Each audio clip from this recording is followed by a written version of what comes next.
And it wasn't until I'd done that mindset stuff that I really could step into being, this entrepreneur, business owner.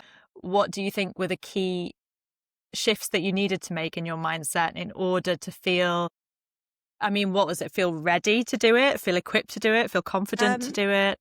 Yeah, I think it was like allowing myself the permission to do it, allowing myself believing in my ability to do it. I'd really doubted myself. So I've worked with a coach since as well, and I have this little character called Mrs Doubtfire, and she comes and she appears every so often. It sounds a bit bonkers, but No, I love that. I basically is she Robin Williams? She is Robin Williams, Mrs Doubtfire, and she'll be the one that's sitting there going, "You can't do that. Who do you think you are to do that?" And I basically send her back to the kitchen, and she bakes her shortbread, and she leaves me alone. And I do have a conversation with her. I did this work with an amazing coach called Rebecca Hayden, she kind of calls it parts work, and all these negative doubty things that come up are usually a part of you. They're not actually you. And it's amazing when you actually separate those things off, how you can then, get them to go away and realize that they're not actually the things that should be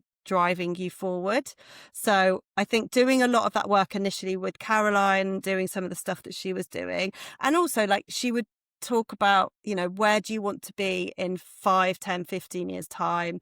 Like, if you could do anything and look back and tell yourself now that it will be okay, what would you do?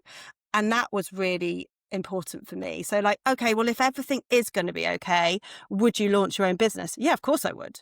If you knew that you could replace your corporate job salary, maybe even more than that, would you do it? Yeah, of course I would. So then it's shifting that mindset from I can't do it because to, well, I can do it, and this is what could be the impact of it. And that's like all of that mindset stuff for me has been so important, and I have to keep doing that. I think it's if I'm sure that most people listening to this will have some mindset stuff going on, because I don't think I've ever met a female founder that doesn't.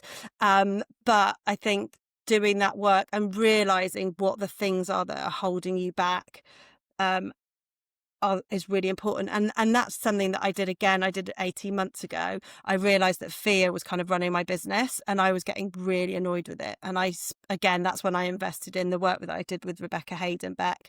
And that again has like catapulted my business forward, because so the key points in the business where I've stopped letting the doubt or the fear or whatever bit of the negative it is making the decisions and gone the other way have always been the things that have propelled me forward and made me like the most excited and the most happy and the most joyous that I can be in my business.